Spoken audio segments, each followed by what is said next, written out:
On peut peindre plusieurs fois le même tableau. On peut construire 100 fois la même maison. On ne peut jamais faire 2 fois de suite la même robe.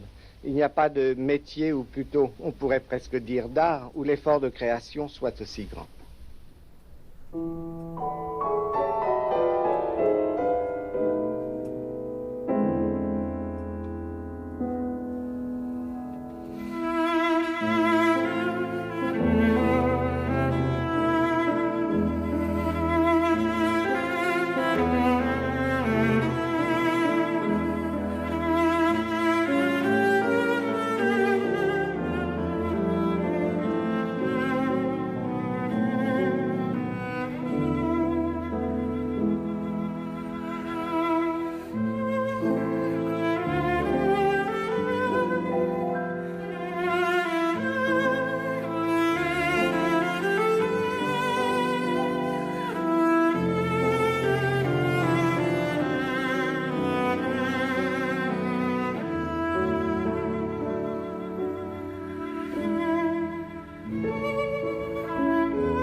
En assurant la renaissance et le prestige international de la haute couture française, Christian Dior redonne aussi tout son lustre aux artisanats de luxe et aux arts décoratifs.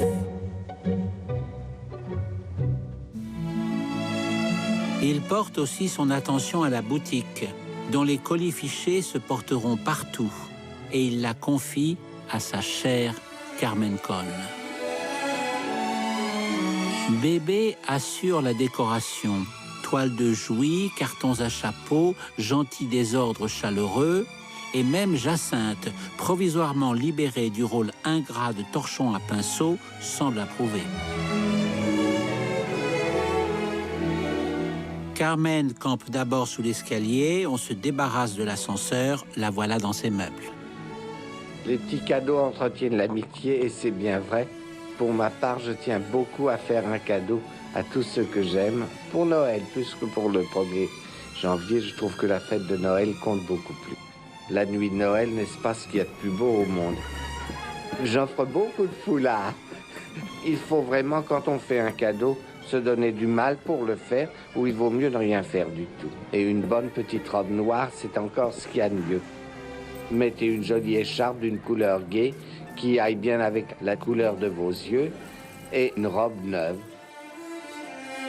Succès immédiat grâce au charme de Carmen, à des vendeuses bon chic, bon genre qui avaient du mal à assurer leur fin de mois, aux idées de Bébé qui dessinent quantité d'accessoires.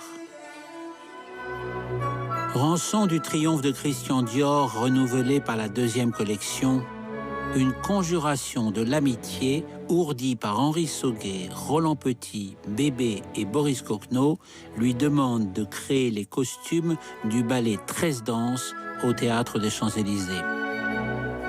La première sera la grande soirée parisienne de l'après-guerre, mais c'est un surcroît de travail et une épreuve. Les 4 Lascars ne sont pas prêts à temps. Avec Madame Karinska, la grande costumière de théâtre appelée en renfort, Christian doit finir les tenues de scène dans les coulisses. Il coupe et coud lui-même avant l'entrée en scène. Une fois de plus, la magie Dior opère, en donnant de surcroît leur première chance qui les rendra célèbres à 2 ravissantes jeunes danseuses, Leslie Caron et Nelly Guilerne. Enthousiasme de Suzanne Lulling, je n'aurais jamais osé imaginer que ça puisse encore exister.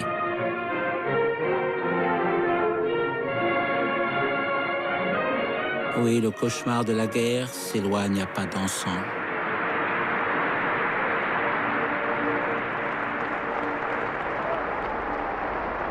Après la représentation, toute la famille que Christian Dior a créée autour de lui se retrouve gaiement. Jacques Humbert, Mitza, le comte de Beaumont, Madame Raymonde, Roland Petit, Yvette Chauviré, Pierre Coll et Bébé. Ah, si nous pouvions tous rester ensemble et que cela dure le plus longtemps possible. Comme tous les gens superstitieux, Christian ne cesse jamais de redouter les mauvais coups du sort.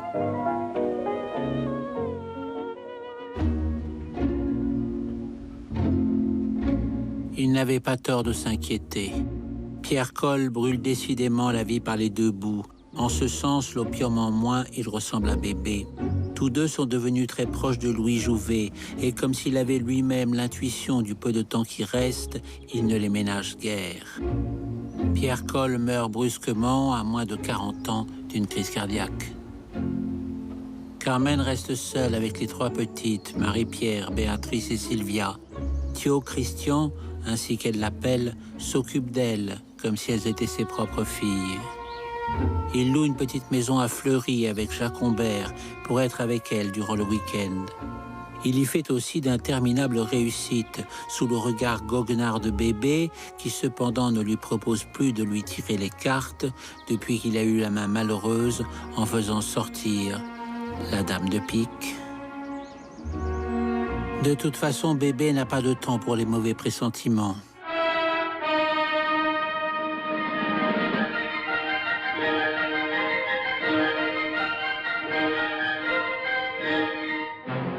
L'aigle à deux têtes, ce n'est pas seulement le beau monstre de Cocteau, au profil de Jean Marais et d'Edwige Feuillère, à qui il donne la vie, mais aussi le rapace bicéphale aux becs ensanglantés de travail et d'opium qui l'entraîne vers la mort.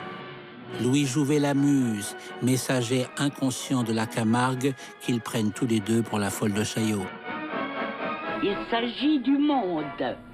Asseyez-vous et écoutez, du monde entier. Nous avons à prendre toutes quatre une décision qui peut le transformer et en faire le paradis. Il est foudroyé à son tour au théâtre, à 47 ans. Mais qui s'occupera désormais de Jacinthe ?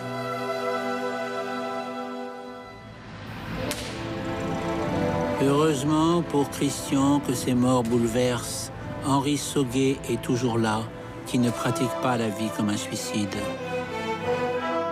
Jamais avec lui, l'amitié n'a subi d'ombrage et sa sensibilité, son être intime sont restés toujours le même. Notre travail était presque un travail commun. Je puis dire qu'une bonne partie de mon œuvre lui est dédiée. Les forains, toutes mes œuvres, je pensais quand j'écrivais à ce qu'il en penserait lui-même. Et puis il y a aussi Jacques et Germaine Bonjean, les souvenirs, le piano, la petite Geneviève qui est une merveille et qu'il a tant de plaisir à gâter. Elle a décidé de devenir actrice et franchit à toute allure les étapes de la voie royale. Comédie française, Jean Vilar, Les Caprices de Marianne. Christian lui a fait ses premières robes. Célèbre désormais, elle porte ses toilettes avec une allure extraordinaire qui laisse méduser son meilleur partenaire, Gérard Philippe. Quant à Jean Cocteau, bien qu'il n'arrive pas à contrôler sa jalousie et qu'il se répande partout en disant « on parle trop de Dior », il lui confie la jeune Nicole Stéphane, au physique intemporel. Et il situe aussi une partie de l'intrigue des Enfants terribles à la maison Christian Dior, avenue Montaigne, pour saluer la réussite de celui qu'il appelle malgré tout son ami, ou pour confier au bel Édouard d'Ermite, dont il est amoureux, le regard de son dépit et de sa méfiance.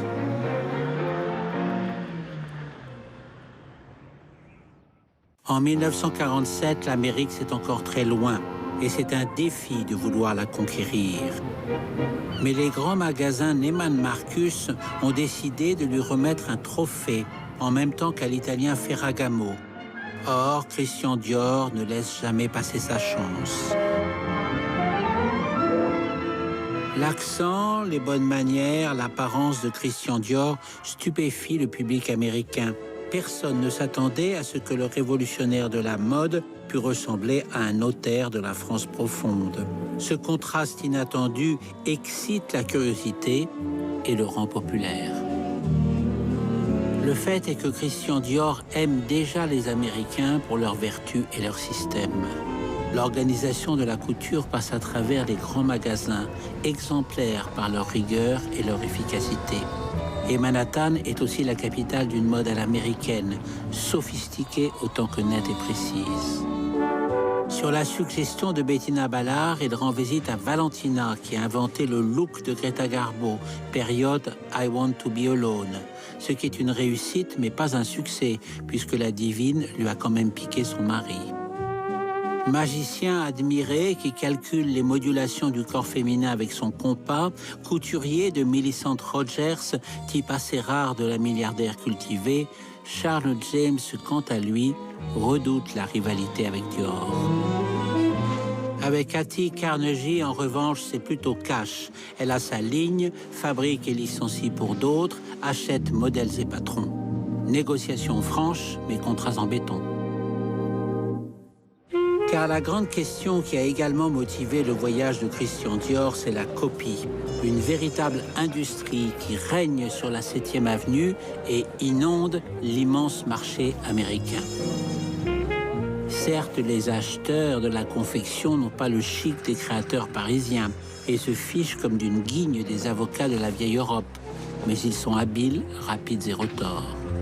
Et le puissant fond d'une confection qui pirate et qui bâcle à toute allure est un danger considérable. C'est ainsi que la robe à $400 se retrouve à $8,95 dans les drugstores d'Oklahoma. Christian Dior prend les choses directement en main. Il engage les meilleurs cabinets d'avocats de Manhattan pour sélectionner les partenaires et poursuivre les faussaires. Et il explore une autre solution, créer des collections ici même adaptées au marché américain. Or, malgré le protectionnisme ambiant et de rudes campagnes plus ou moins orchestrées par l'industrie de la confection désormais sur la défensive, la grande presse américaine lui est globalement favorable. Ainsi, le Women's Wear Daily, le quotidien de la mode du tout-puissant John Fairchild, publie sa biographie en feuilleton et Life Magazine prend le pli de consacrer à la maison Dior articles, photos et couvertures.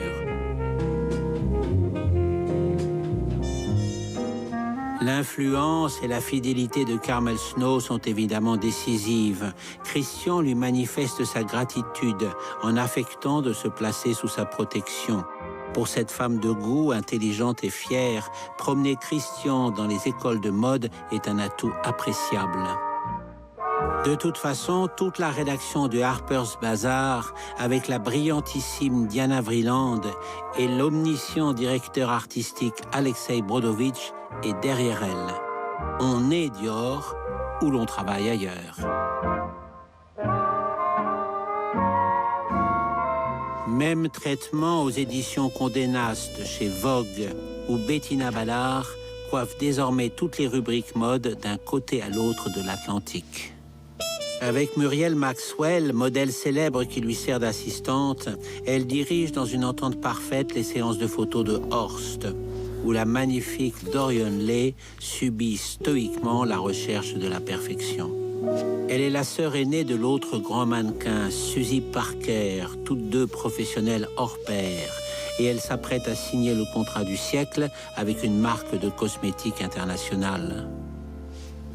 Horst, gracieux et faible allemand repéré avant la guerre par le génial photographe Onegen Mene, qui lui a tout appris, annexé par la bande à bébé et la haute société dont il fut le portraitiste inspiré, est désormais l'un des maîtres incontestés de la photo de mode américaine. Bettina Ballard peut être satisfaite de son travail. Elle définit une fois de plus les canons de la mode qui se répandra dans le monde entier. Et puis Vogue, c'est aussi Alex et Tatiana Lieberman, dont Christian est devenu aussitôt l'ami durant sa première traversée. Tonight we'll be visiting first with fashion designer Christian Dior. When Christian Dior gives the word, hemlines drop from Brooklyn to Central Africa. For the Dior influence on fashion is considerable. Good evening, Mr. Dior. Yes, may I introduce Miss Day? Good evening. She's the editor-in-chief of Vogue. And may I introduce Mrs. Lieberman and Mr. Lieberman, who is the art director of Vogue. Well, instead of breaking up the card game, could we go in another room and chat, Mr. Dior? Yes, with pleasure, Mr. Moreau. Yes, you don't mind if I give you that. Well, Mr. Dior, how come someone recently wrote, "No one ever flattened a curve more ruthlessly than Dior"? Oh, it was never in my mind. I never tried to flatten the bosom. I only wish to have a more natural line. Tell me, Mr. Dior, do you ever get any practical suggestions from your customers? Oh, I've heard so many different things. I have been hanged, killed, boiled, burned, I don't know, arrested. And I may read you some letters. That's a part of a letter from a man in Topeka, Kansas. Yes. He said, "Another thing, Dior, if you ever put your foot in Topeka, you bum, I'll beat your brains in." Heureusement pour Christian, avec son physique anodin, les dernières furies anti-New Look le reconnaissent rarement quand il passe devant elles. Tandis que son humour et sa disponibilité mettent les rieurs de son côté lorsqu'on l'attaque sur le sujet sensible de la longueur des robes et les supposés caprices de la mode. Deux thèmes qui font les gros titres des journaux et suscitent d'innombrables reportages. Le sommet de la dérision est atteint lorsque Christian fait semblant de dessiner la robe du futur quand la sauvagerie du mauvais goût aura triomphé de l'élégance.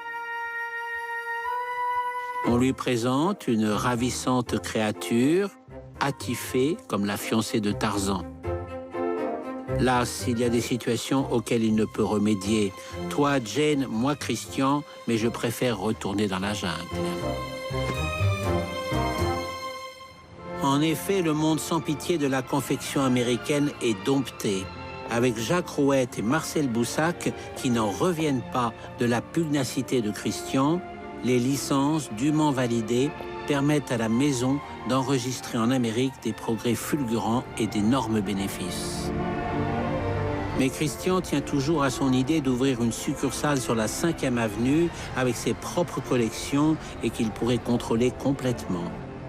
Il a trouvé la perle pour la diriger, Hélène Engel, à la fois russe de Brooklyn et suédoise du Midwest, qui a toutes les qualités, et notamment celle d'offrir au patron des chocolats délicieux, ce qui agace prodigieusement Madame Raymonde.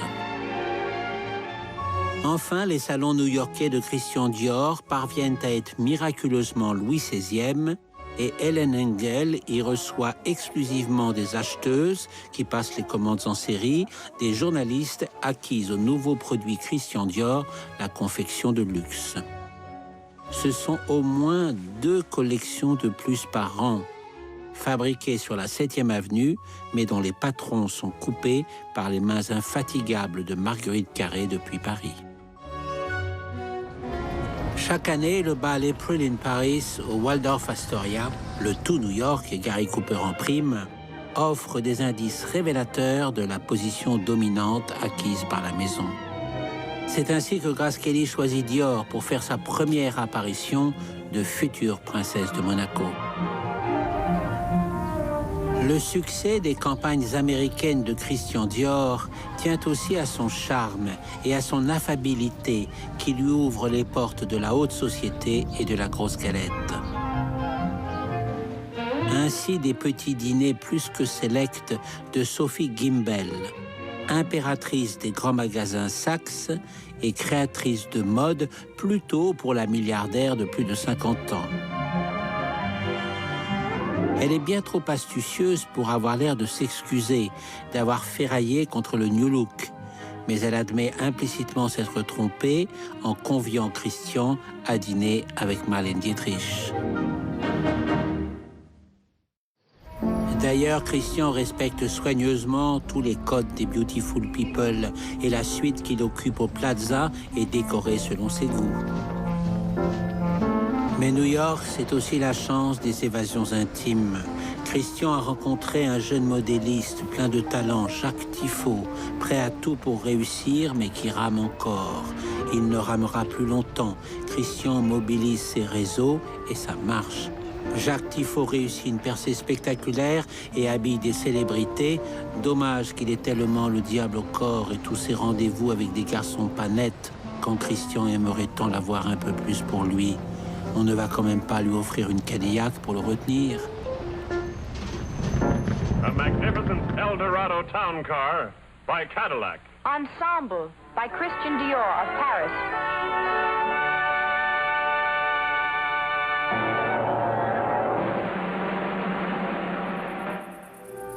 Quand Monsieur Dior se repose à la Colle Noire, au milieu de ses vignes et du chant des cigales, il faut montrer patte blanche pour le voir. Mais le jeune photographe Anthony Armstrong-Jones est très recommandé par Cecil Beaton, qui a écrit tant de choses gentilles sur Monsieur Dior, et son charme naturel fait le reste. Il apprivoise celui qui voulait rester seul. Comme tous les Anglais de bonne famille, Tony, puisqu'il insiste, aime les jardins et la décoration. C'est une joie pour Christian de lui en faire les honneurs. Tony s'intéresse à tout et il a le même goût pour l'élégance dans la simplicité. Mais il y a plus encore dans la douceur insolite de cette rencontre imprévue. Tony a la délicatesse rare des garçons qui préfèrent les femmes et donnent leur amitié sincère aux hommes qui ont d'autres penchants.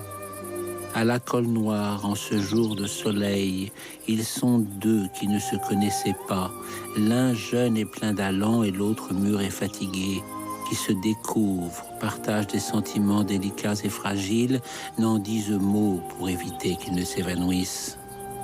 À la fin de la journée, quand Tony doit repartir, Christian ne lui cache pas son regret. Mais voilà, c'est un jeune plein de fougue qui court vers son destin. Ne doit-il pas faire bientôt des photos de la princesse Margaret? On se promet de garder le contact et ça n'arrive jamais.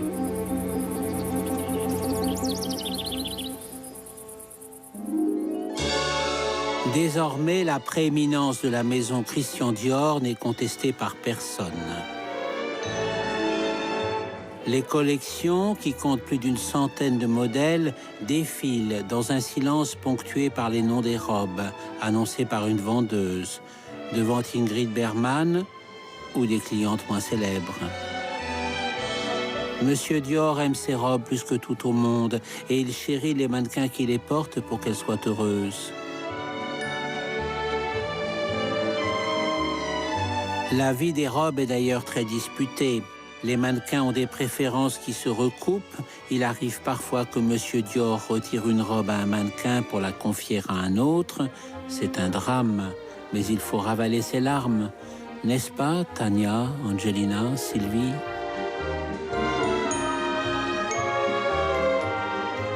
Et d'où lui viennent tous ces noms de robes?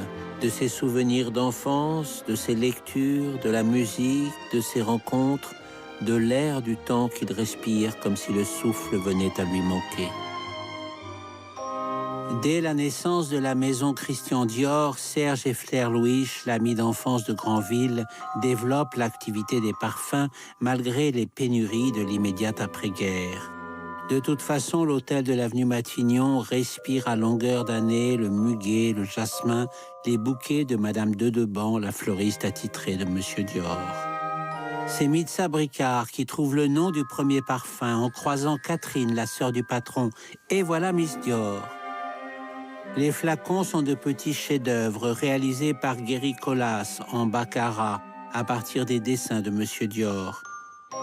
Mais la clé de la réussite, c'est Edmond Rounitska, accompagné de son épouse Thérèse, l'alchimiste dont le nez transforme en or les plantes et les fleurs de grâce. Même le petit chien, qui affirme n'appartenir qu'à Miss Dior et ressemble tellement à Jacinthe, flaire maintenant l'arôme puissant des grandes royalties. Rien n'arrêtera Monsieur Dior. Marcel Boussac confie que c'est sa meilleure affaire. Pourtant, Mitza Bricard, la reine des accessoires, trouve que l'on pourrait imaginer, par exemple, des souliers plus originaux. Elle murmure à Monsieur Dior, il nous faut Roger Vivier. En 1946, les amis français sont venus me voir et m'ont dit, tu sais, il va y avoir un nouveau garçon qui va faire une maison de couture, qui a beaucoup de talent. Et j'ai dit, comment s'appelle-t-il? Il me dit, Christian Dior. Je dois dire que la chance de ma vie, c'est de l'avoir rencontré. Christian Dior, il n'y a pas plus beau comme nom. Alors que l'on peine encore à relever les ruines de la guerre, Christian Dior relève le défi de présenter ses collections outre-Rhin. Die neuesten Moden zum neuen Jahr. Ein prominenter Start, Christian Dior, der berühmte französische Modekönig und Schöpfer des New Look, ließ in Hamburg seine neueste Kollektion vorführen. La germanophilie de Christian Dior est la réponse à la trahison de la Fraulein de son enfance, à la mort de Max Jacob, à la déportation de sa sœur Catherine. L'expression d'une volonté obstinée à vaincre le mal pour retrouver le bien. Les Allemands l'accueillent avec les égards que l'on réserve à une personnalité de premier plan. Et puis la guérison des blessures passe par les bonnes affaires. Donc la maison Dior fait fabriquer certaines de ses marques en Allemagne, et notamment les bas, symboles du raffinement et de l'abondance. Die vielen schönen und eleganten Frauen, die mich jetzt am Fernsehen sehen, erwarten bestimmt, dass ich ihnen Geheimnisse verrate über die nächste Kollektion. Leider ist es mir heute noch unmöglich. Alles, was ich jetzt schon sagen kann, ist, dass die nächste Kollektion eine natürliche Entwicklung meiner jetzigen sein wird. En somme, c'est le retour à la vie normale, les réponses aux auditrices qui s'interrogent sur la mode. Marlène Dietrich, Hildegard Neff, Lily Palmer et toutes les autres de par le monde pourront désormais montrer leurs jolies jambes avec un sourire de défi. Comme d'habitude, M. Dior contrôle lui-même les moindres détails. Il se fait aimer tout de suite, aussi, naturellement, par sa gentillesse et son humour auprès des ouvrières. Allez, Madame Raymond n'est pas là pour le surveiller. Un bon Apfelstrudel maintenant. La ligne pure et les aplats de couleurs de René Gruau enchantent Christian Dior. Depuis la mort de bébé, dont il ne se console pas, il a régulièrement recours à l'artiste au physique de Cary Grant, qui partage avec lui un même amour pour le souvenir de sa mère, la lumière du midi et quelques autres détours des sentiments. La mode en peinture est une tradition depuis Marcel Vertès, Iribe, Le Pape, Éric et beaucoup d'autres. On retrouve chez René Gruau la patte de panthère de Mitza Bricard. Il donne une image heureuse de la femme active, moderne, mais aussi séduisante et volontiers amoureuse, qu'incarne Bettina, l'égérie de Jacques Fath, comme les mannequins de la cabine du 30 avenue Montaigne. Or, si ce 30 avenue Montaigne est le carrefour d'un monde où l'on préfère le bonheur de vivre aux morosités péremptoires des gens qui se disent sérieux, il est aussi décidément très encombré. Faute de place, M. Dior travaille dans une sorte de cagibi où la promiscuité est certes sympathique, mais parfois étouffante. Et il lui faut une bonne dose de concentration pour continuer à exercer son regard. Il avait des yeux, il savait voir. En regardant, il voyait ce que nous ne voyions pas les trois quarts du temps. Il avait d'autres yeux que nous. Madame Raymond est logée à la même enseigne, coincée face au planning, et Suzanne Lulling règne sur une sorte de vigie qui a la taille d'un placard. Les robes qui reviennent des ateliers dans leur housse blanche pour préserver du mal récurrent de l'espionnage suivent un véritable parcours d'obstacles pour parvenir jusqu'au studio du patron. Les ouvrières travaillent comme à la chaîne, elles ont à peine la place pour remuer. L'atmosphère est bonne quand M. Dior apparaît, mais il sent bien qu'il y a des moments où les nerfs lâchent. Il a obtenu de Marcel Boussac que l'on sacrifie les écuries du petit hôtel particulier, un comble pour un tel habitué des champs de course, afin de construire un immeuble à l'usage des ateliers. Quant à M. Rouette, il rachète patiemment les magasins voisins qui permettent d'allonger la façade. On respire un peu mieux, mais ce n'est pas assez. Le Marignan de la maison, c'est le rachat d'un grand immeuble mitoyen rue François Ier. Or, l'affaire est délicate. L'administration du contrôle économique n'a plus de bail, mais refuse de quitter les lieux. Il faut une sorte d'offensive militaire menée avec l'infanterie des Clousettes pour s'emparer du champ de bataille. La gourmandise de Monsieur Dior récompense la victoire et la cantine fait saliver de jalousie jusqu'aux clientes du palace d'en face. Dispensaire, sapin de Noël, fête des Catherinettes, avec déguisement de rigueur que Monsieur Dior ne raterait pour rien au monde. Quand il pensait que quelqu'un avait fait du mal à quelqu'un, il ne le supportait pas. Les personnes qu'il aimait le plus, d'abord, c'était ses ouvrières, hein. Son personnel, les ouvrières. Il ne fallait pas qu'on touche à ses ouvrières. Le petit hôtel de l'avenue Montaigne garde un cachet particulier. Il sert de plateau de cinéma pour filmer les collections. L'essor de la maison rejaillit sur les mannequins, qui deviennent des vedettes de la vie parisienne et font rêver les messieurs. Les photographes de mode, mais aussi les reporters beaux gosses de Paris Match, sans compter les tombeurs professionnels et les renards argentés en Facel Vega décapotable. Attention aux baratineurs qui vous laissent enceinte. Les mannequins se doivent d'être toujours disponibles, nettes et souriantes. Le salaire est modeste, il y en a qui ne font que passer. Certaines défilent et d'autres pas. Il faut être dans les petits papiers de Madame Raymonde. Et pour emprunter des robes, l'accord de Madame Lulling est indispensable.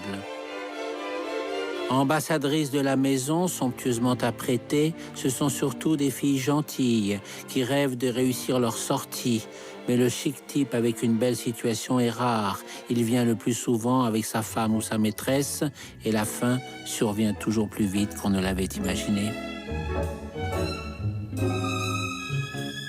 Allah est l'altière pionnière des mannequins exotiques. Le cinéma pourrait en faire la vampe mystérieuse des films d'Eddie Constantine, mais elle porte un attachement animal à Monsieur Dior, comme elle restera inconsolable de la mort de Robert Capa, son amant. France est le mannequin à la taille la plus haute. Le patron lui confie les robes d'apparat pour les ambassades, les galas à l'opéra, les soirées chez les rois du pétrole. Elle est encore heureuse, aimée de Pedrazzini, le reporter solaire dont toutes les femmes sont folles. Place à Victoire, la petite sœur de Françoise Arnoul et de Brigitte Bardot. Elle passe ses nuits dehors, elle ne sait pas défiler, elle répond. La maison est horrifiée, mais le patron tient bon. C'est la chair du diable qui réveillera tout le monde. Tout de même, il leur arrive aussi d'échanger quelques rosseries. Si Madame Marguerite, en plein effort, pouvait éviter de leur souffler dans la figure. Chaque fois qu'on a besoin de Madame Lulling, elle est au téléphone. Mais si, Madame Raymonde bourre le patron de petites pilules pour son régime. Ma pauvre chérie, demande à Madame Bricard pour ton problème. Elle connaît quelqu'un qui connaît quelqu'un. Avec le temps, un contre-pouvoir, souriant, respectueux, mais qui ne se laisse pas faire, s'organise autour de Lucky, échappé d'une misère noire, ayant forgé son physique de mannequin pour réussir. Elle a monté en parallèle une agence de placement pour ses consoeurs. L'administration fiscale la poursuit. Elle se défend victorieusement et à grand renfort de publicité. Monsieur Dior salue la performance. Il a toujours aimé les femmes de caractère.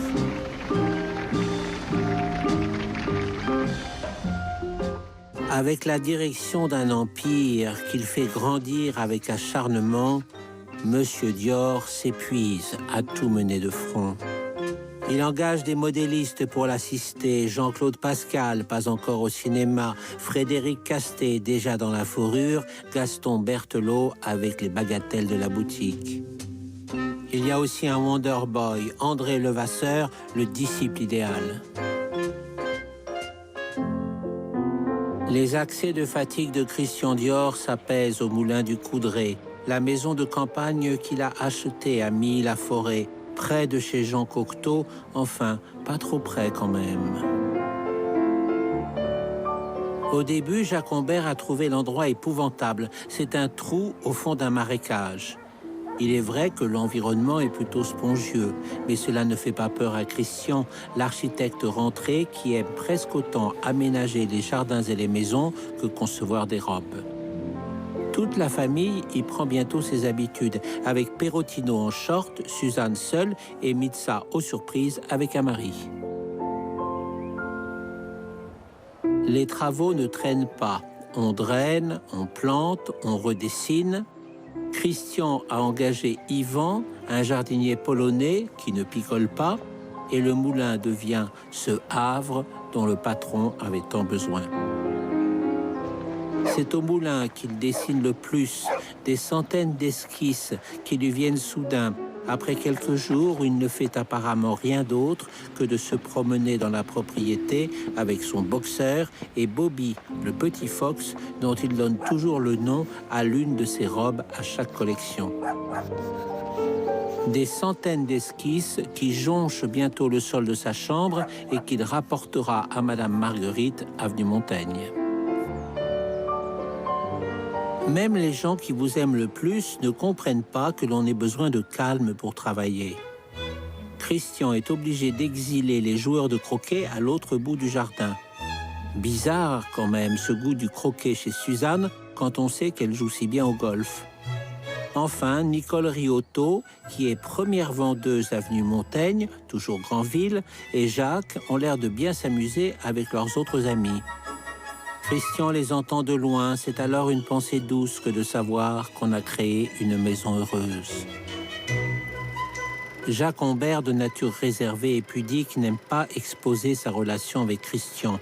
Mais au moulin, c'est autre chose. Il n'y a pas de place pour les ragots mondains et il apprécie les amis américains que Christian convie. Bettina Ballard y abandonne ses attitudes parfois réfrigérantes de John Crawford de la mode américaine et s'y résigne provisoirement à la pénurie des hommes infâmes. Quant aux Lieberman, Alex et Tatiana, leur affection pour Christian ne cesse de grandir. Un grand couturier ami, généreux, cultivé, courtois, qui s'intéresse à tout. Une maison de campagne aussi peu chichiteuse que la leur à Long Island. Mais c'est la France que l'on aime en Amérique. Lorsqu'on lit Proust, que l'on apprécie Braque et Ravel, et les vraies conversations où l'on ne parle pas d'argent.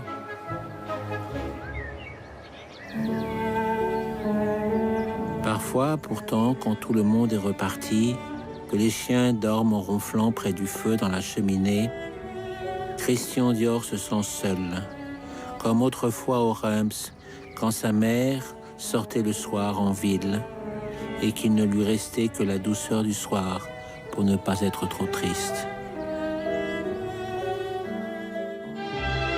Comme les robes, les collections portent des noms qui indiquent plus ou moins la ligne générale.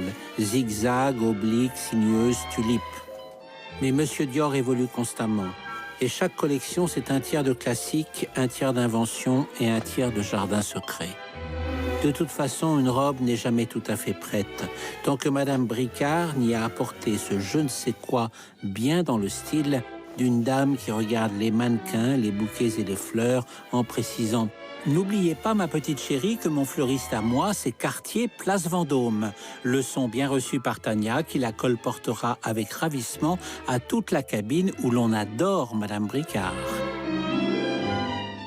Avant la touche Mitza, toute la confection dépend du fidèle dragon, Madame Marguerite. La répétition générale est l'instant fatidique qui peut durer jusqu'à l'aube. Compliments du patron aux premières qui ont réussi, supplications de celles qui sentent que leur modèle va finir aux oubliettes. Mais la parole est surtout à Madame Marguerite lorsqu'elle lui demande devant chaque modèle « Vous ai-je bien exprimé, monsieur ?» La collection n'est tout à fait prête que lorsque les mannequins l'incarnent pour entrer en scène. Elles viennent de vivre de longues semaines, toujours debout entre les mains du patron et de Madame Marguerite. France, Allah, Marie-Thérèse et toutes les autres, héroïques à leur manière. En même temps, tout se déroule dans une atmosphère Pentagone et Kremlin. Espions, copieurs et pirates pullulent avenue Montaigne. Leurs ruses sont inouïes et les blouses blanches des mannequins ne s'ouvrent que pour des photos qui ne seront publiées qu'après le défilé. Cette cérémonie magique dont Suzanne Lulling tient la baguette. Chaque salon, nous placions les personnes suivant leur importance. Et c'était très difficile, comme ces salons n'étaient pas grands. Et il y avait un protocole très important à respecter. Madame une telle avait le petit canapé, telle personne avait le grand canapé, telle autre personne qui aimait mieux un fauteuil était à la droite ou à la gauche du grand canapé. Quand vient le grand jour, tout le monde est d'humeur forcément joyeuse. Bettina Ballard, plus so nice to see you que jamais, avec un regard en coin pour repérer Carmel Snow. Et Suzanne, contente, tellement contente, toujours contente, atomiquement contente. Frisson délicieux de la Café Society qui s'installe comme dans un camp de réfugiés. Les places les plus convoitées sont sur l'escalier. Jean Cocteau et sa mécène Francine Vesveler, Marlène qui fait la gentille, une fois n'est pas coutume. Princesse Alicant, Rita Hayworth a droit au canapé puisque c'est une presque reine entre la Begum et une infante. L'essentiel est évidemment de voir en étant vu. Dans la cabine, c'est l'effervescence habituelle, même si l'organisation a beaucoup progressé depuis que Madame Raymonde contrôle les plannings. Les mannequins se changent à toute allure, les premières d'atelier les aident et ne se trompent jamais. C'est le seul moment où Monsieur Dior peut paraître inquiet et où il lui arrive même de se mettre en colère. Mais il entend déjà les applaudissements qui fusent dans les salons. Allons, tout va bien, il faut se préparer maintenant pour la conférence de presse.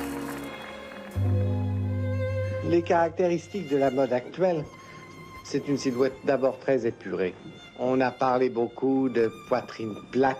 Il n'est pas question de poitrine plate, mais il est question surtout d'un buste long, d'une poitrine remontée, d'une femme plus jeune encore que la femme d'hier, une femme presque adolescente, qui a le corps idéal des nymphes que l'on voit sur les tableaux, d'une femme très nette, très décidée et assez chaste. Le style pin-up en délire est périmé maintenant. Bettina Ballard, Alex Lieberman, Michel de Brunoff, côté Vogue, Carmel Snow et Marie-Louise Bousquet, côté Harper's, le rituel radioactif est toujours le même. Et personne ne s'en lasse. Mais Carmel dispose d'un avantage, le photographe génial Richard Avedon, qui a droit aux Gin Fees et aux séances débriefing jusqu'à plus d'heures au Saint-Régis. Ils sont même les héros de Funny Face, délicieuse comédie avec l'invraisemblable Kay Thompson et Fred Astaire en photocopie un peu fatiguée.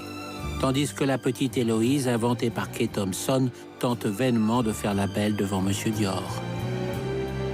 Carmel voit peut-être des éléphants roses à temps forcé sur le jean, mais Richard Avedon la convainc de les photographier et réalise avec eux l'image emblématique d'une véritable révolution de la photo de mode.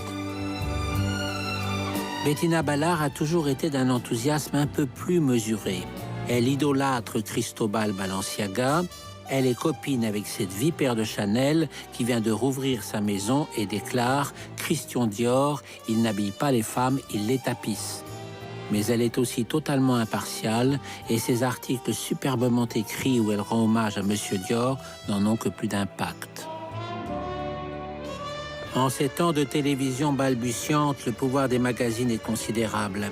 Hélène Gordon-Lazareff lance la carrière d'un petit modèle inconnu, Brigitte Bardot, en la mettant en couverture de Elle, mais elle refuse absolument de montrer victoire. Ce parti pris exaspère Monsieur Dior, qui menace de boycotter le magazine. Les téléphones en bakélite chauffent, Hélène Gordon-Lazareff finit par céder. Victoire obtiendra ses pages couleurs, et pour avoir vraiment la paix, son rond de serviette au déjeuner très couru de Louvciennes, avec des ministres, Françoise Sagan, et le brillant futur patron de Paris Match, Roger Théron, qui s'intéresse aussi beaucoup à elle. Mais il y a encore les journalistes et les acheteurs de la confection qui viennent du monde entier. Suzanne est à son affaire, qui les connaît tous personnellement et tourne les pages du carnet de commandes. Les acheteurs, pour nous, sont des personnes extrêmement importantes et que nous aimons beaucoup. Toute l'année, M. Dior travaille en pensant à eux. Nous nous excusons du brouhaha que nous pouvons apporter pour eux, parce qu'en très peu de jours, nous devons arriver à vendre et ensuite à livrer. Ils achètent les modèles pour les reproduire dans leur circuit de distribution et leurs magasins, selon des contrats et des barèmes très précis. Ils scrutent donc tout en détail, dépiotent les robes, tâtent les étoffes, interrogent les mannequins sans vergogne, dans une atmosphère qui tient de la foire d'empoigne et du marché aux esclaves. Monsieur Dior, assommé par tant de vulgarité utile, est soit claquemuré dans son bureau, soit réfugié à Milly. Tandis que Suzanne, en pleine forme, ouvre son appartement du quai Malaquais et attaque le plat de résistance, les divertir pour les retenir. Les fêtes de Suzanne Lulling sont célèbres. Elles sont chics, mais on s'y amuse follement. Les buffets que Monsieur Dior est venu inspecter, avant et en cachette, sont délicieux. L'alcool coule à flot. Seuls les parquets Versailles émettent des craquements plaintifs, car les danses en fin de soirée sont endiablées. À l'aube, après la police appelée par les voisins, Suzanne emmène les survivants à l'Éléphant Blanc ou au Cœur sans bas avant d'enchaîner au bureau. Il y a des gens comme ça qui ne dorment jamais.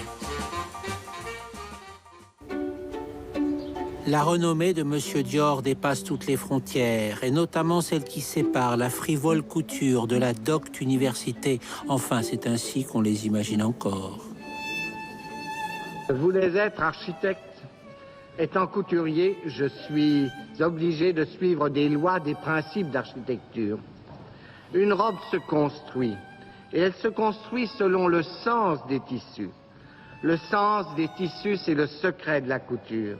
Et c'est un secret qui dépend de la première loi architecturale, celle de l'obéissance à la pesanteur. La conférence de Christian Dior est une date dans l'histoire de la mode. Elle contribue à faire reconnaître que la couture, dès qu'il y a inspiration et sens, est aussi un art qui en fait travailler également beaucoup d'autres. De toute façon, Christian Dior est le contraire d'un snob. Il s'amuse à faire la promotion des appels longue distance avec une brochette de célébrités et apprécie de pouvoir s'entretenir avec Liselina, rescapée de la famille Duraton et première intervieweuse de cette télévision qui l'intéresse prodigieusement. Mais quelle traque avant que cela ne commence. L'émission sera en direct. Geneviève Page, Marie-Louise Bousquet et Michel de Brunoff sont venus en amis pour le soutenir. Même la gaieté de ses collaboratrices ne parvient pas à le rassurer. Allez, Suzanne et André Levasseur le pressent. Le rouge est mis. La couture française a repris son influence à travers le monde entier. À quoi pensez-vous que cela tienne, Christian Dior? La tradition de Paris, c'est le renouvellement. Chaque saison nous impose une mode nouvelle, une création nouvelle. Nous essayons de ne pas y faillir. Mais qu'est-ce que la création? Oh, la création, ma chère Lise, c'est un ensemble de 1001 choses. C'est 1001 métiers qui se groupent autour du couturier. Qu'est-ce qui fait connaître les résultats? La presse du monde entier, quotidienne, hebdomadaire, qui s'intéresse de plus en plus à la mode, à laquelle les rubriques entières sont consacrées. Je suppose que la couture est aussi un travail d'équipe. Oh, c'est un travail d'équipe qui travaille dans le désordre, il faut bien le dire au moment de la création, qui ne peut jamais être très coordonné, mais nous nous efforçons d'avoir toujours un programme très précis.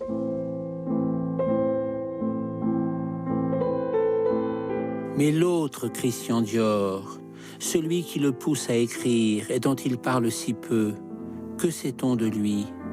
Existe-t-il vraiment?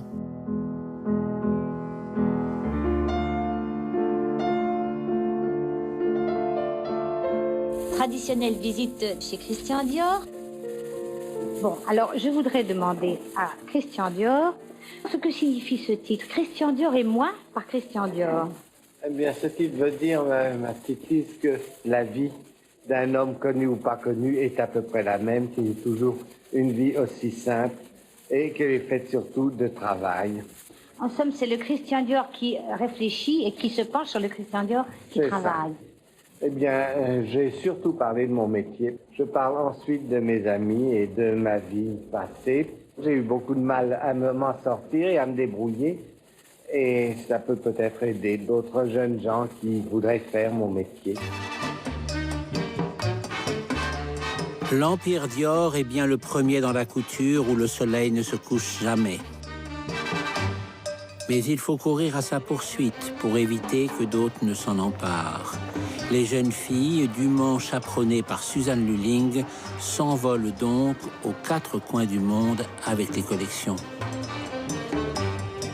Voyager en avion, c'est encore excitant et moderne, mais c'est très long avec des escales et la crainte de la catastrophe, comme celle des Açores qui a coûté la vie à Marcel Cerdan. Bref, une aventure, mais épuisante, à laquelle seul résiste René, qui refuse absolument de prendre l'avion.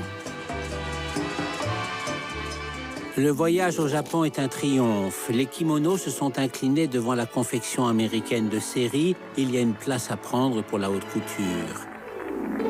Suprême habileté de Suzanne Lulling, après la cour du Mikado, le défilé embraye sur les usines de textiles et leurs ouvrières, qui ne dissimulent pas leur sidération devant la sophistication occidentale et la folle allure des mannequins.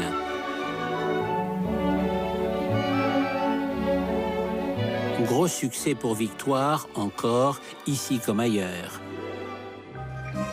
À Venise, la concurrence est plus sévère. La haute couture italienne, avec des maisons comme Pucci, Irene Galitzine, les sœurs Fontana, est de grande qualité. Quant au mâle transalpin, inutile de préciser qu'ils tournent autour des mannequins comme des piranhas en folie. Napoléon voulait être l'Attila de Venise. Christian Dior se contente d'en être le doge provisoire quand le profil de Marie-Thérèse se penche au-dessus de la place Saint-Marc pour endormir les anciennes blessures de la Sérénissime.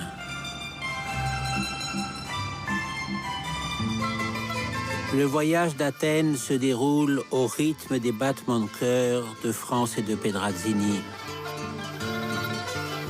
Alors, au plus fort de leur amour. Chut, chut, il ne faut pas en parler. Monsieur Dior voudrait que l'on croie ces jeunes filles pures comme des vestales. Donc ce sera présentation devant la reine Frédérica, qui pourtant préfère Jean de Cesse, et défilé devant le Parthénon. Les monuments sont faits pour se rencontrer et pas pour traîner dans la presse du cœur.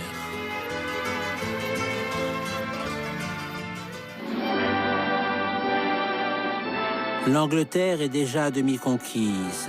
Monsieur Dior a présenté sa collection en privé à leur majesté et la maison a fait les robes des dames d'honneur du couronnement de la reine Elisabeth. At the Savoy Hotel, London, a French fashion show by that foremost of French designers, Christian Dior.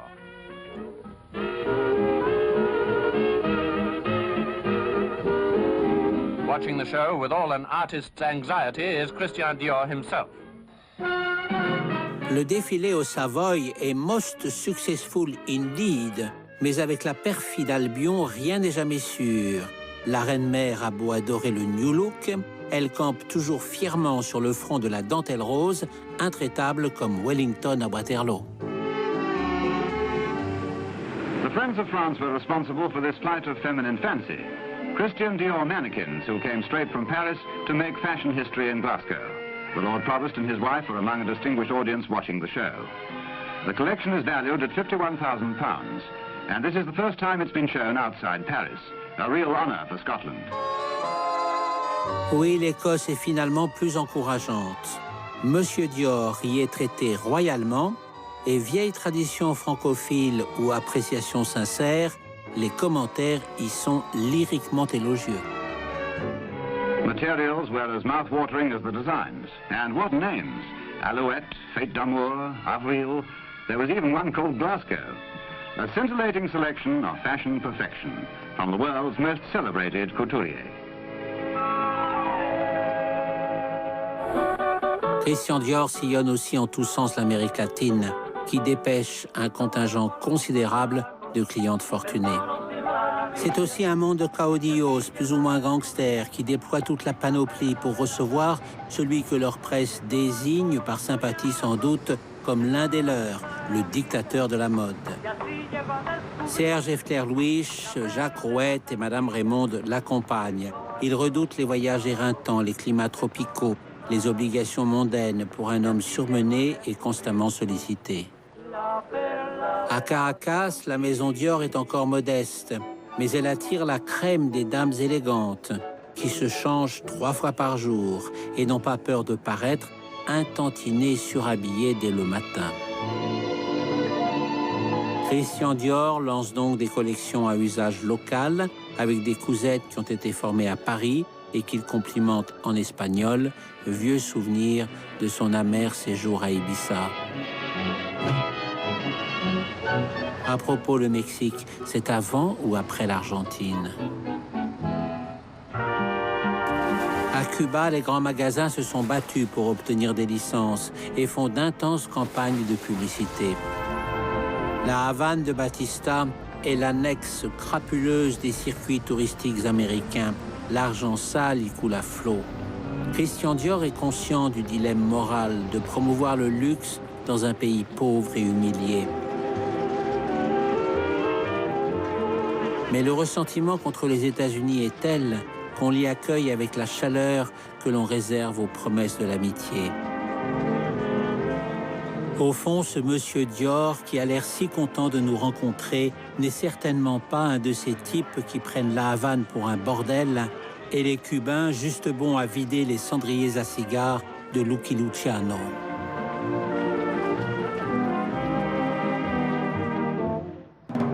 Oui, Christian Dior a relevé les défis de l'après-guerre lancés à la haute couture française et toutes les maisons qui connaissent une prospérité nouvelle reconnaissent son magistère.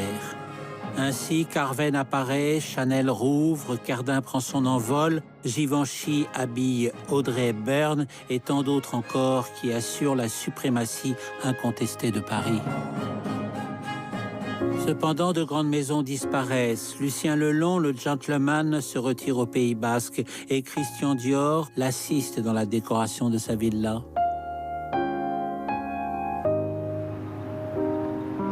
Robert Piguet, l'homme qui m'a tout appris, comme dit Christian Dior, épuisé et malade, ferme sa maison pourtant florissante.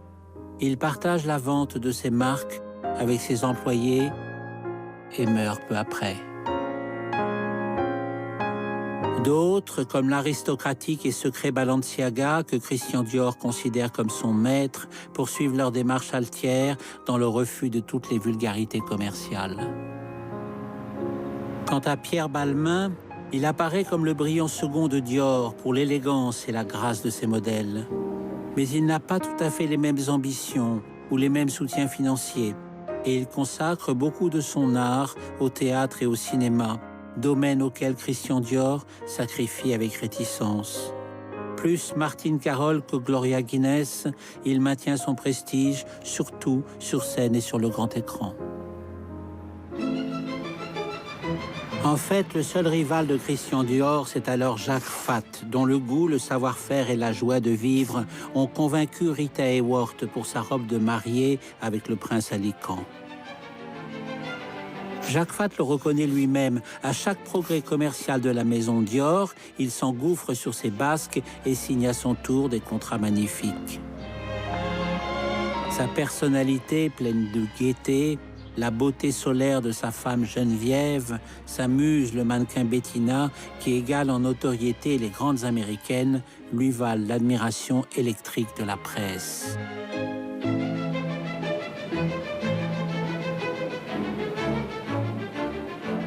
Christian Dior lui reproche si peu son activité frénétique qu'il n'hésite pas à s'afficher avec lui. Et d'ailleurs, le joyeux Ludion de la haute couture ne rate jamais non plus une occasion, comme ici auprès de Jean de Brunhoff, Jacqueline de Lubac, Hubert de Givenchy, lors d'un concours de jeunes stylistes pour affirmer qu'il doit tout à celui qui ne perd pas un instant des yeux. Absence remarquée lors de cette petite réunion amicale de Chanel qui proclame toujours miséricordieuse « Je ne comprends pas que les femmes confient leurs robes à des tapettes ».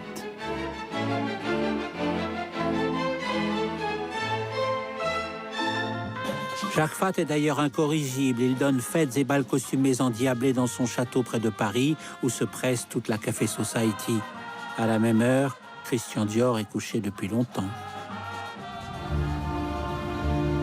Il y a pourtant chez Jacques Fath des moments de solitude et de gravité où il s'éloigne sans rien dire. Personne ne doit savoir qu'il souffre du même mal qui vient d'emporter Eva Perón et Kathleen Ferrier. Sa mort est vécue comme un drame national. Elle résonne pour Christian tel un signal amer. À force de vivre dans une tension permanente, les couturiers épuisent précocement leurs forces. Geneviève Fath assure qu'elle reprendra la maison. Et s'il arrivait la même chose à Christian, qui pourrait lui succéder ?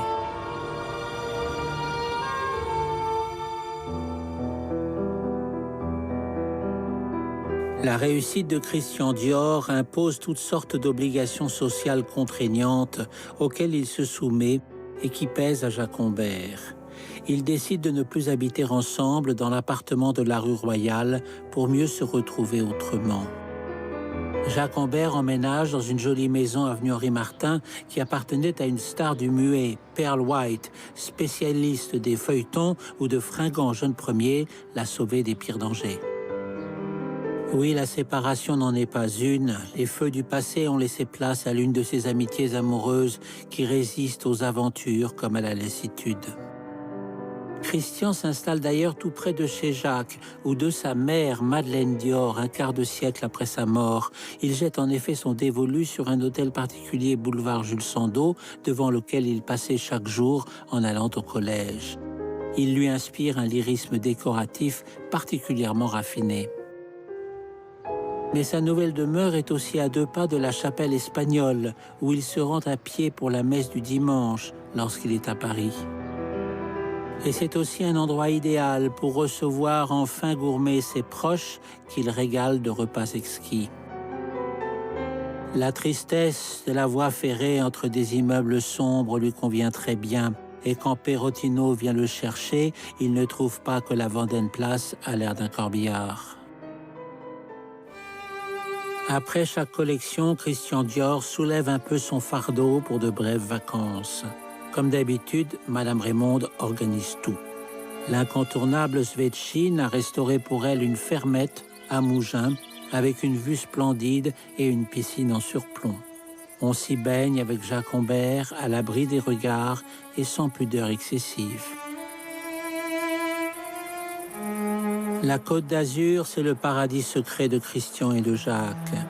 L'ami de cœur y a acquis une petite villa bien cachée entre le Lavandou et le Cap-Nègre qui ouvre sur la mer et au-delà sur les îles d'Or pour que Christian puisse s'y reposer au loin de tous les importuns.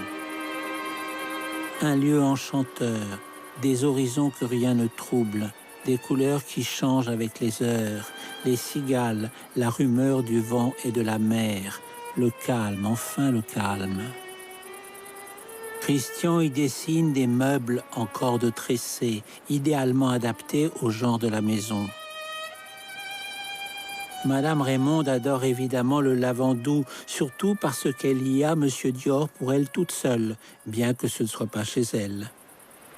C'est un enfant, Monsieur Dior. Il aime trop les sucreries. Il oublie de prendre les pilules que lui a prescrites le bon docteur ami de Madame Raymonde. Et il part se baigner en bas de la maison par tous les temps en bon normand. Madame Raymonde ne sait pas ou ne veut pas savoir que tant de sollicitude touche Monsieur Dior, mais lui pèse aussi un peu. Jacques n'est pas venu cette fois et il ne viendra sans doute pas la suivante. Il préfère être seul avec Christian dans cette petite maison qu'il a conçue pour lui. Pourquoi l'existence sépare-t-elle ceux qui sont faits pour vivre ensemble?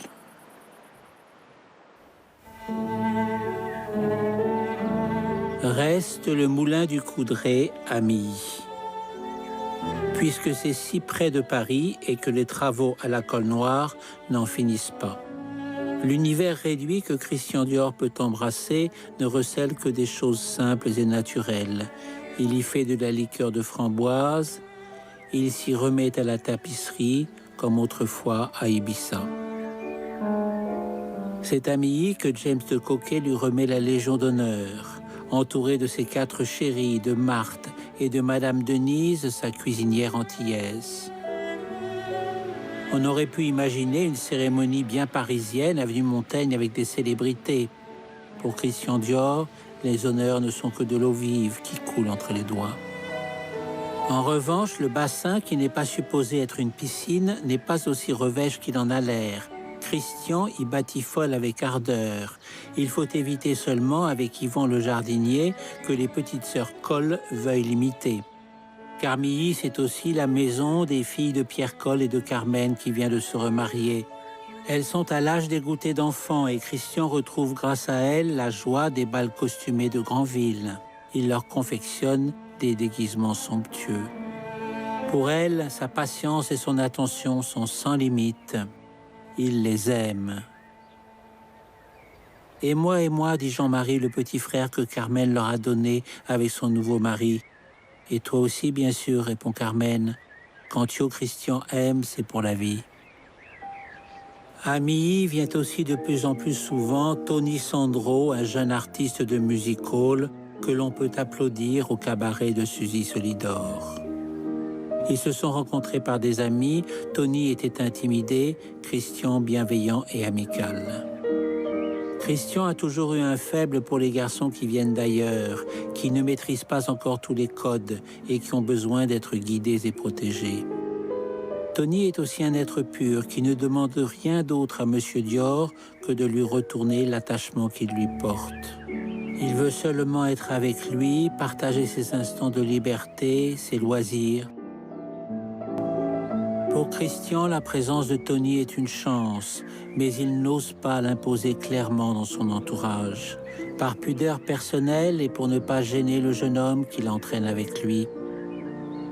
Ainsi va Christian Dior, condamné à créer sans cesse des choses plus belles les unes que les autres, parce qu'il n'arrive pas à vivre celles que son âme tourmentée lui refuse.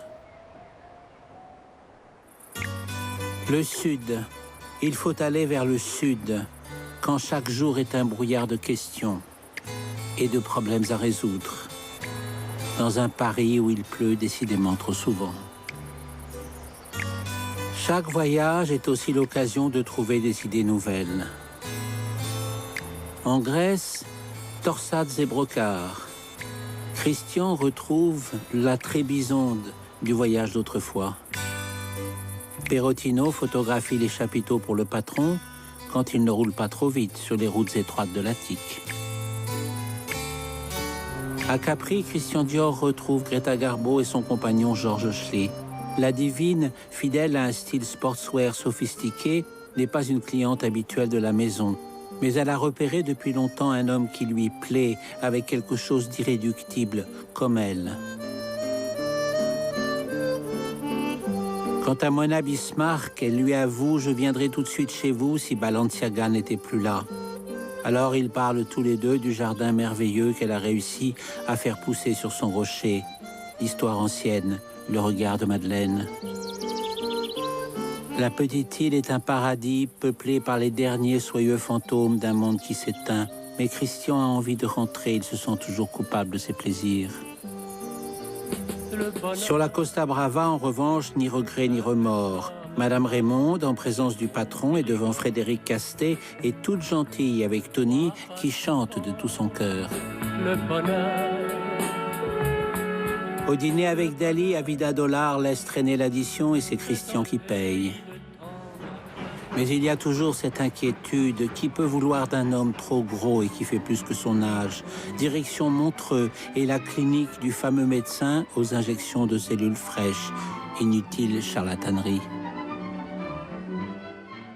Avec la joie renaissante de l'après-guerre, revient le délicieux étourdissement des grands bals donnés seulement pour le plaisir. Étienne de Beaumont y allume ses derniers feux, Marie-Laure de Noailles y retrouve les siens. Maintenant, Monsieur Dior se doit d'être de la fête, qu'il admirait autrefois de loin en se réjouissant de ne pas y être convié. Il est ainsi le roi lion dans un costume dessiné par Pierre Cardin. Cherchez le regard, il glisse au-dessus des babines du fauve. Il est aussi le garçon de café très respectueux qui sert Francis Poulenc. Il est encore barbé d'Aurevilly auprès de Georges Geoffroy. Ah, la Normandie retrouvée. Mais enfin, le bal des bals, c'est celui de Charlie de Bestegui au Palais Labia de Venise. Un tel homme peut compter sur Christian Dior, qui réalise pour lui les fameux fantômes avec l'aide distraite de Salvador Dali. Pas de journalistes, pas de fournisseurs, l'aristocratie du talent et de la fortune pour faire des entrées comme à la cour du Doge en s'inspirant des fresques de Tiepolo. Apparition fastueuse de Jacques et de Geneviève Fat juste avant la maladie. Arturo Lopez en empereur de Chine, sa femme, l'adolescent perpétuel Alexis de Rédé. La seule vraie Lady Diana qui est comptée dans l'histoire et Irene Dune en fuite d'Hollywood. Christian Dior voit défiler les costumes pour lesquels les ateliers de l'avenue Montaigne se sont surpassés. Charlie de Bestegui, pour qui le faux est le plus bel hommage qu'on puisse rendre à la vérité lorsqu'elle a disparu, tire la morale du conte de fées qui exaspère les bien-pensants. L'homme qui pense moderne et démodé, il faut avant tout se souvenir. Avec Marie-Louise Bousquet, Christian Dior s'est dessiné une tenue volontairement modeste.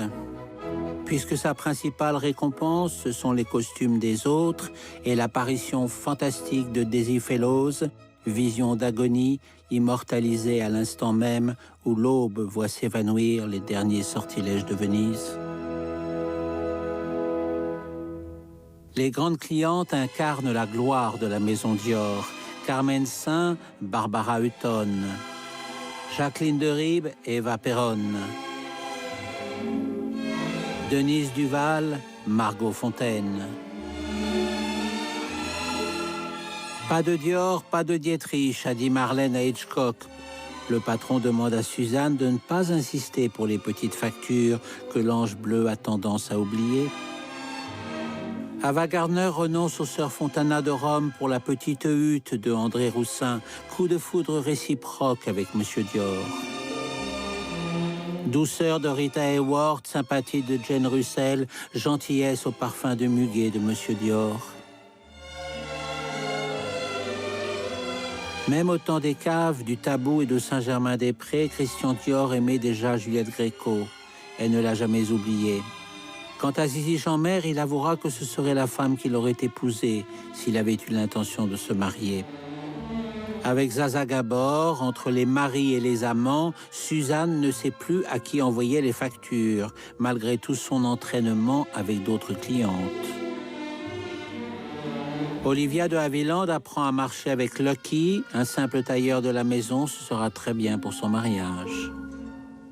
Lorraine Bacall assiste aux collections avec Bogart chaque fois qu'ils sont à Paris. Mensuration idéale, ce qui n'est pas tout à fait le cas pour Jane Mansfield, qui peine à retenir sa respiration. Le problème avec Wallis, c'est qu'il faut toujours que l'on habite près de chez Dior, confie le duc de Windsor. Quant à toutes les royautés, celles qui s'évanouissent, celles qui se marient et celles qui dansent, elles n'ont qu'une adresse, le 30 avenue Montaigne. En ce temps-là, la princesse Margaret était la petite fiancée du monde entier. Son père George VI était en vie, sa sœur Élisabeth ne régnait pas encore. Monsieur Dior l'accueille évidemment sur le seuil avec Madame Lancien et Suzanne qui ont soigneusement répété leur révérence. Monsieur Dior assiste rarement aux essayages et rencontre peu les clientes pour ne pas les influencer, mais la visite de Margaret est un événement sensationnel. La princesse au teint de pêche trouve tout bien, of course, et retient la robe qu'elle portera pour son 21e anniversaire et la séance de pause avec Cécile Beaton. Elle y paraîtra si sage encore. Personne ne sait qu'elle vient de tomber follement amoureuse du groupe Captain Townsend. 3 ans plus tard, la duchesse de Marlborough, qui préside la Croix-Rouge britannique, propose à Christian Dior de montrer sa collection au cours d'un gala de charité en son palais de Blenheim et en présence de la princesse. À côté de Blenheim, Versailles fait pavillon de banlieue. Enfin, c'est l'impression des mannequins frigorifiés par des corridors interminables. Mais Margaret paraît vraiment contente de retrouver Monsieur Dior. Sa passion pour Townshend suscite de violentes polémiques dans l'opinion. Elle se sent seule, inquiète. Cette obligation princière est la première depuis longtemps où elle a l'impression d'être entourée d'une sympathie sincère. Le défilé de la collection relève de l'acrobatie. Les mannequins n'ont pas eu le temps nécessaire pour répéter. Ils arrivent du fin fond du palais et parviennent le cœur battant sur un podium beaucoup trop long et trop étroit pour se retourner. Enfin, Allah, René, Julie maîtrisent l'exercice auquel Victoire ajoute une note d'espièglerie de sa façon qui ravit une assistance plutôt compassée. Christian Dior partage le respect teinté d'ironie et d'affection que les Français portent à la couronne britannique. Être félicité par Margaret, c'est tout de même autre chose que de devoir faire des discours avec rigolade de commande aux assemblées d'acheteurs du Middle West. C'est décidé, Christian Dior a mis en vente le moulin du Coudray. Il ne veut plus aller qu'à la Colle Noire. Les travaux sont presque terminés, il peut y recevoir ses amis, il achète un livre d'or, tout est prêt. Marthe vient régulièrement le voir depuis Callian. En Dior, s'il vous plaît, la guerre et les petits pois sont loin. Bernard Buffet et Pierre Berger vivent tout près, dans le seul confort d'être inséparables. Christian aime les recevoir à la Colle Noire. La vive intelligence de Pierre et son dévouement pour son ami l'impressionnent. Il a reconnu avant tout le monde le talent de Bernard, qui a repris plusieurs fois son portrait et toujours aussi bien. Marie-Laure de Noailles arrive parfois de Hyères, où le château de D dépérit lentement. Mais ce qui importe pour elle, c'est l'avenir. Il porte le nom de Ned Rorem, musicien américain de talent, une autre de ces relations platoniques qui lui permettent d'aimer et de créer par procuration. Chagall passe aussi depuis Saint-Paul-de-Vence et laisse de jolis dessins qu'il signe, contrairement à Picasso, qui protège la valeur de ses paraphes. Et puis il y a Tony qui se comporte comme s'il aimait vraiment Christian.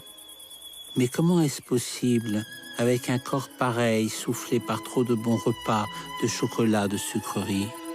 Enfin, bientôt, ce sera sans importance. Pour mes vacances, j'irai dans le Midi, chez moi, au fond de la campagne. J'irai voir mes vignes, voir se préparer la vendange. J'irai récolter le jasmin. Enfin, je mènerai une bonne vie paysanne et tranquille. C'est la vie que j'aime. Mais oui, avec les villageois des alentours, Marthe, Catherine, qui relèvent la tête en cueillant son jasmin. Mais enfin, Monsieur Dior, croit-il vraiment à ce qu'il affirme? Il est très aimé dans la région. On peut toujours faire appel à lui, même si cet homme riche est souvent à court d'argent parce qu'il dépense trop. Tiens par exemple la petite chapelle Saint-Barthélemy de Montauroux qui menace ses ruines. Il a décidé de la restaurer. Pas comme Jean Cocteau avec la chapelle de Milly où se sont posés les anges équivoques de Santo-Sospire. Non, comme elle fut sans doute autrefois, avec ses fresques naïves d'un passé rustique, plein de candeur et de poésie. C'est un travail modeste où il faut se délivrer de soi-même pour retrouver la grâce d'humbles artistes anonymes.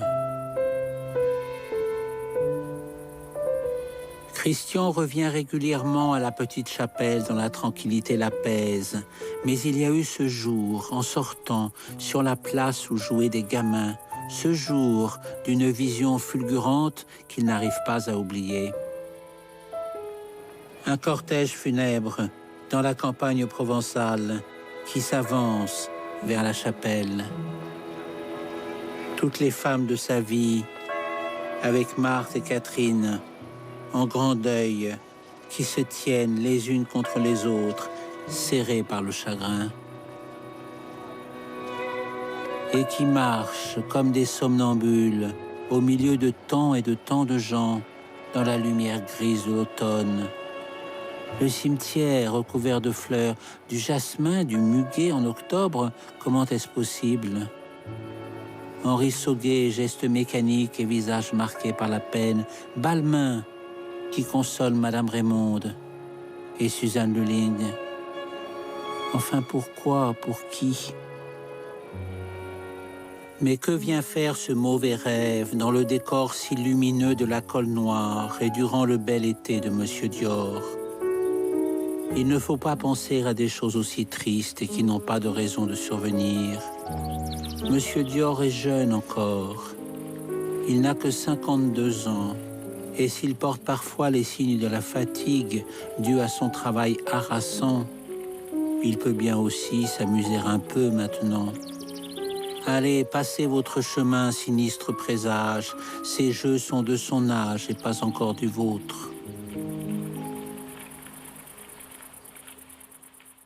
Monsieur Dior est revenu avec une moisson de dessins de la Colle Noire pour Madame Marguerite.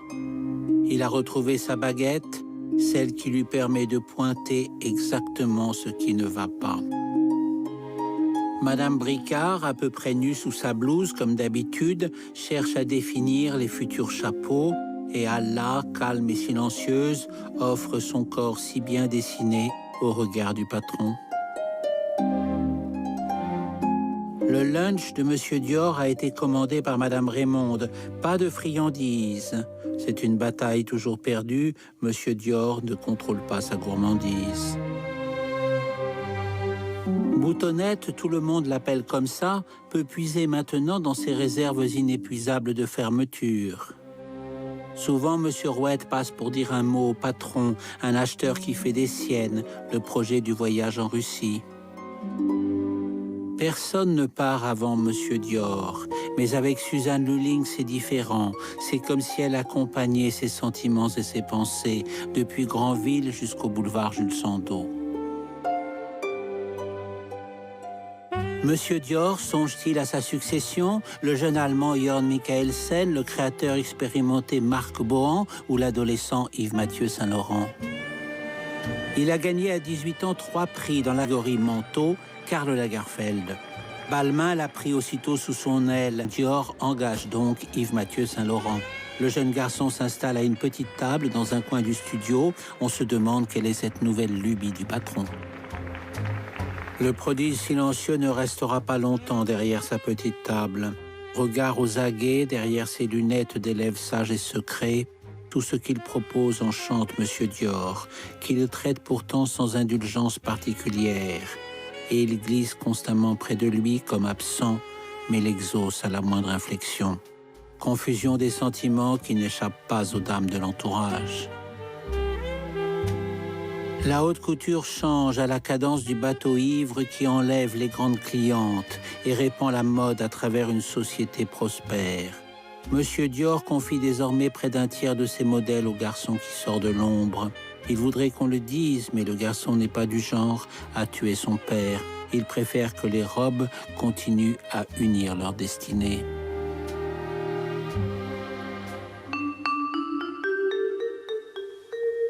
Un modèle, monsieur, et puis un autre encore.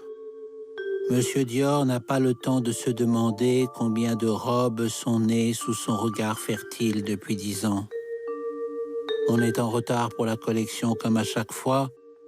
Monsieur Dior ne veut se souvenir que de l'avenir. En l'occurrence, ce sera ce voyage en Italie que lui déconseille Madame Delahaye, sa voyante attitrée. Jacques Humbert, inscrit sur l'agenda la veille du départ, n'est pas très chaud non plus. Pourquoi choisir Montecatini, une ville thermale surannée? Enfin, Madame Raymonde et Marie-Pierre Coll ont prévu de l'accompagner, et si Tony est retenu à Paris par un tour de chant, en revanche, Perotino va venir un peu plus tard. En Italie, on ne reste jamais seul longtemps. C'est la fin de la saison et le grand hôtel est désormais à peu près vide. Le service s'en ressent un peu, le beau jardin est négligé. Le concierge a aussi accueilli M. Dior avec de mauvaises nouvelles. Madame Carmel Snow est gravement malade, trop d'alcool, paraît-il. Madame Ballard ne va guère mieux, son éviction de Vogue a ruiné sa santé. Et puis il y a ce cher Pavel Tchelitchev qui vient de mourir subitement à quelques kilomètres de là, quand M. Dior se faisait une telle joie de le retrouver. Il n'y a jamais personne à la salle à manger. Les rares clients préfèrent prendre leur repas dans leur chambre. Madame Raymond n'en surveille pas moins le régime de M. Dior. On joue à la canasta avant d'aller se coucher au même étage. M. Dior dispose d'une belle suite ouvrant sur la colline et le funiculaire. Perotino a insisté pour dormir dans le petit salon attenant. Il est inquiet depuis un certain malaise survenu l'hiver dernier. L'idée du séjour à Montecatini, c'est de se reposer, de mincir et de prendre un peu d'exercice. Chaque matin, M. Dior traverse le grand parc qui mène à l'établissement thermal, dont l'architecture Belle Époque lui rappelle un peu le casino de Granville, enfin version italienne et Viva Verdi. Dans la journée, les curistes sont encore nombreux. Les dames italiennes ont adopté le New Look à leur manière, et elles soignent aussi leur silhouette.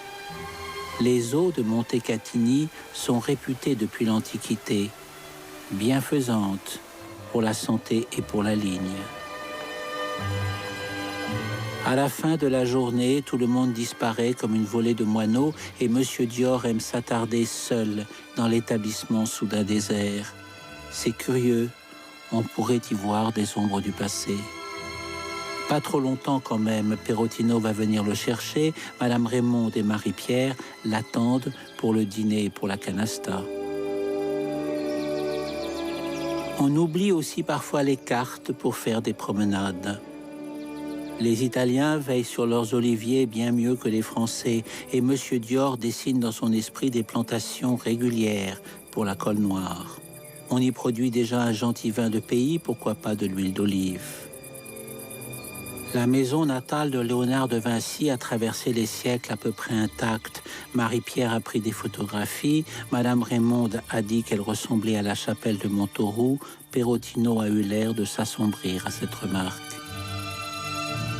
L'automne s'infiltre dans le grand hôtel, humide et triste quand vient le soir, et cette balade a fatigué M. Dior. C'est drôle, mais il insiste pour qu'on l'appelle par son prénom maintenant.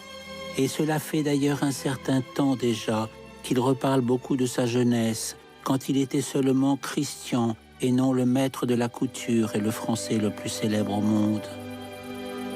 Il prononce des mots, il murmure des noms. Marie-Pierre et Madame Raymond le regardent sans comprendre. Dans la suite, Perotino l'entend. Les Rums, Bernard, le petit frère fou, Suzanne, Bébé, Henri Sauguet, la jolie valse, Max Jacob, Geneviève Page, Carmen, le muguet, maman.